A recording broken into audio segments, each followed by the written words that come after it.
going deep on the Enneagram over the last few years has been, I think I can say, the most important, insightful practice for me to become a healthier person, to understand myself, to understand others that are in my life. It's been the thing. It's been the best thing. Hey, what's going on? Welcome to the Epilogue of episode 7 of Me and the Quest. This is the casual conversation after the main episode. Today I am drinking a huge Dunkin' iced coffee. When I get their large iced coffees, it reminds me of Parks and Rec when they have the child-sized soda, roughly the size of a small child. It's a huge coffee. Welcome to the Epilogue. Today we're talking about the Enneagram. This is actually next week, because I'm not going to mention my Enneagram type in this episode. You might be able to kind of deduce it from how I talk about it, but if you're an Enneagram person. But next week I'm going to talk about my type and my experience with learning about it. But today I want to just share my favorite resources from, I've never heard of the Enneagram until I mentioned it a few minutes ago in the main episode, to, someone who's really into it, but kind of looking for the next book, looking for the next podcast or whatever. I'll just say up front, there's so much content out there right now. I'm sure there's plenty of great resources that I won't mention. It's definitely just exploded in popularity. And so, even since I heard about it and got into it, 4-ish years ago, even since then, there's just been way more stuff come out. So, my recommendations as we progress along the kind of spectrum of how into the Enneagram you are, will probably it'll mirror closely my experience, but there's definitely some things where I kind of think I learned some things out of order and it makes it more confusing. So where I would start would not be with all of the Instagram meme accounts and stuff. I think those things are fun. I follow quite a few of them. But they can sometimes be a little bit too much of a caricature of a type. But more than anything, they're just it just comes across as too oversimplifying it when you don't know all the kind of the deeper things going on. So I think they're fine for the most part when you kind of also know the full embodiment of what a certain type is. But when you're only seeing those meme accounts, here's the Parks and Rec character for each Enneagram type, it can really quickly get to where it's just feels like just another personality test, just sort of a box to put you in, whatever. And that actually reminds me, I wanted to say this. My favorite Enneagram quote that for me really helps ease when I use it with friends and stuff who are kind of on the fence about it. It kind of helps ease some of the confusion or skepticism about it. The Enneagram does not put you in a box. It shows you the box you're already living in. And I loved that. And I'm sorry that I can't remember who I heard say that. I heard a female Enneagram teacher on the Nomad podcast. I should, it was a couple years ago. So if you really want to find out who said that, you can go check out the Nomad podcast and go back a couple years and look for Enneagram. I'm sorry that I can't remember her name. But I love that. I love that imagery, and that's been exactly what it is for me. It's not enclosing. It doesn't limit me. It actually frees me because it shows me the boxes that I'm subconsciously living in, the patterns that I don't even know I'm repeating, the blind spots, all of that. So if you're on the fence, I hope that can persuade you into the Enneagram world. So where would I start? I really like the Enneagram Institute's website. It's where I first started reading about stuff. I think I started there before I got Richard Rohr's book. And so I would recommend that. It's free.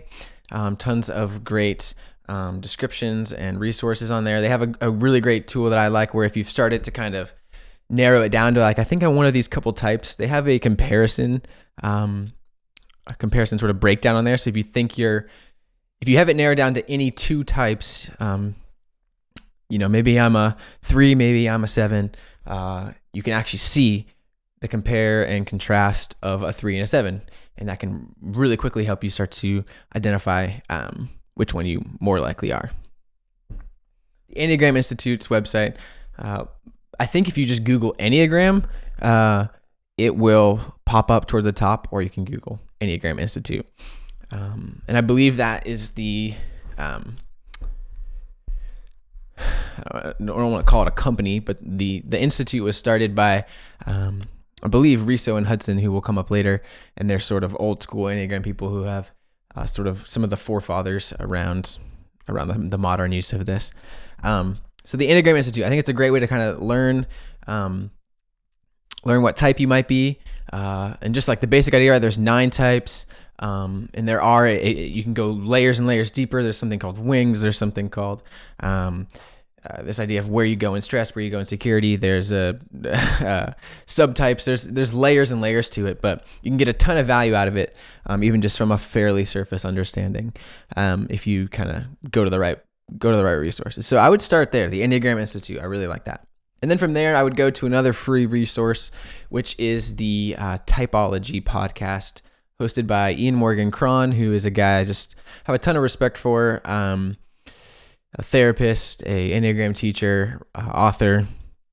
He also happens to be the same type as me. So selfishly too, as I listen, even if he's interviewing people who maybe their types I don't relate to as much, he brings his perspective, which I can easily identify with too. So that's another reason I kind of selfishly like him. But he's really great. It's a really popular show. But it's deserving of its popularity. And so what I would maybe do is, if you go to something like Enneagram Institute, you can do a quick Google even on your phone, spend 3 minutes on the site, and you'll probably start to narrow it down to a couple types that you might be. There'll be a few that jump out to you that are like, no, I'm definitely not that, and then you'll start to narrow it down a little bit. Then what I would do is then go to the Ian Morgan Cron, the Typology podcast, and what I would do is I would go to Typology podcast, and not just like play the most recent episode. I would actually type in, like on Apple Podcasts, Typology, and then the number that you think you might be. So like Typology, type 2, type 4, type 6. Just subconsciously counted by 2, so that was weird. But because he puts the title, he puts the type number of the person or people that he's interviewing in the title. So you can really quickly start to see like the episodes that might start to help you hone in on what type you might be. Also, if you go back toward the very beginning of his podcast, which is a few years old now, just scrolled back to when it started, some of his first episodes were really giving you that baseline understanding of the Enneagram. Now he's into more in-depth stuff and a lot of interviews and all that. But if you're just kind of trying to get a baseline, you want to spend some time listening to a good podcast, Typology, scroll all the way back to the beginning and check that out. Then from there, or if you're just more of a book person more than a podcast person, I happen to be both. Nerd alert. I would recommend his book, The Road Back to You. He, says himself that the goal of that book is to be a starting place. It's not a end all be all, but if you're looking for a book that you can start to just gain that self-awareness that the Enneagram provides, help you understand other people in your life better, you kind of just nail down on your own type, whatever your goal is, it's great. It's easy to read, easy to understand. It's complex enough to be super helpful. Honestly, even life-changing. I know people who it's just had a huge impact on, but it's still meant to be a starting place. It's easy to read, not too long. So The Road Back to You by Ian Morgan Cron. That's a good starting place. And it's actually on my bookshelf back there somewhere. It's the orange one on the far right there. If you're listening to the audio podcast, sorry, I'm playing around with the video over here. From there, for me, like the book that broke it open for me was Richard Rohr's book on the Enneagram. But I actually had that from the library, and I never read the whole thing. But specifically for me, his chapter on my type, and at that point I was leaning toward that it was probably that type or maybe one other, and that chapter just blew my mind and really opened it up for me. And I'm also just like a Richard Rohr fanboy, one of my absolute all-time favorite, sort of one of my great teachers. So I haven't read the whole book, but I can, I don't hesitate to recommend it, even though I haven't read it all. That was a little bit older. That was written in the 80s, I believe. He also has some good like stuff on YouTube, lectures on YouTube. If you type in Richard Rohr, Rohr for that last name, Enneagram, you'll probably get some good stuff. Another one of those sort of forefathers who's been talking about this stuff for decades and decades, long before it was sort of in the cultural zeitgeist. Then my favorite resource for that next level, sort of Jedi level Enneagram stuff is a book called The Wisdom of the Enneagram by Riso and Hudson, and those are the same people who started or whatever the Enneagram Institute, which I mentioned at the beginning. That book is more like a textbook, honestly. It's still not that hard to read, but it's a little bit overwhelming. But I love it for a reference where you don't have to sit. It's not about so much sitting and reading the whole thing. You can jump around. You can be like, oh, this person in my life, like, are they this number? Because I'm trying to understand them. And then you can flip to that number and try to figure it out. You can learn about subtypes. You can learn about just some really detailed breakdowns of sort of the personal journey that each number has to go on to move from unhealth to health.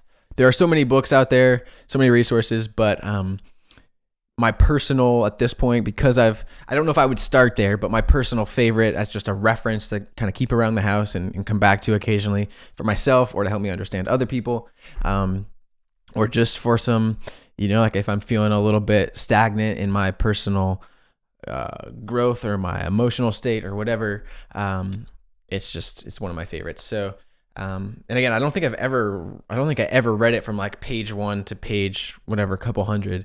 But it's not really even meant to be that way. It's meant to serve as a resource that you can jump around in. So The Wisdom of the Enneagram, it's a little bit pricey because it's big and textbook like, but if I remember right, there's actually a bunch of like used copies available online that you can get pretty cheap. Some other teachers that I like, Chris Heuertz is one. He has a book called The Sacred Enneagram, which is good. I think he has a sequel to that out now, which I haven't read yet. One of my favorite Instagram accounts with all this Instagram and Enneagram is Enneagram and Coffee. I can't remember her name, but Enneagram and Coffee. She has a podcast as well. There's a ton of stuff on Instagram, but again, I wouldn't start there because I think it's a little bit too shallow to start there. But when you have the deeper understanding, it can be fun and helpful to check out those pages. But Enneagram and Coffee, if you go there, I think she has a book coming out and she has a podcast already. She's a good one. Suzanne Stabile, I think is her name. Another good teacher. I think she's the one who co-wrote The Road Back to You at the end, Morgan Cron. There is just so much stuff out there about it. So, go on your own journey. Happy to help. If you want to comment on this YouTube video, send me a direct message at Me and the Quest on Instagram. Happy to try to help you sort through that those waters if you're interested. One final note too, a lot of people talk about tests. There are some free tests out there. A lot of like the teachers I respect don't necessarily recommend to start with a test or to use a test as a very rough starting point. But don't rely on the results too heavily because it's all about reading and diving into it for yourself to really get it right. But my favorite test, and one that I've again heard multiple teachers recommend, is the Enneagram Institute's test. Is really great. I took it a few years ago, and what it'll do too is it'll give you this readout of like all 9 types and rank them, 1 through 9 of where you're most sort of strong in. And then basically what you do from there is they say your type could be one of the first two, maybe top three, but it's up to you to then figure that out. So it's meant to serve as a starting point. And that one does cost, I think, like $12, and it does take like 20 minutes or so. It's a pretty comprehensive test. All right. Hopefully that helps if you're interested in learning about the Enneagram. I hope some resources I pointed to there can be helpful. Again, hit me up. Happy to talk about this stuff. And then in next week's episode, I'm going to be talking, the main episode is going to be about this idea of potentially fatal shortcomings in ourselves, these blind spots we don't know we have, these Achilles heels, the shadow sides of our strengths, these things that could be our undoing. And that's something that the Enneagram does so well in a painfully good way is point those things out for us. And then that's going to be the main episode. And then the next week's epilogue, I'm going to talk about my type, specifically in my experience, kind of learning and growing for my specific type. So that's a wrap on episode 7. As always, rate, subscribe on Apple Podcasts, leave comments, share, subscribe, all the things. Just click all the buttons, do all the things. If you're getting some value out of the show, I really, really appreciate it. Just getting started around here, so I'd love to have you be a part of it going forward. Lots of fun things in the works. But for now, we'll just plan to see you next Wednesday. New episodes every week. See you next Wednesday. Bye.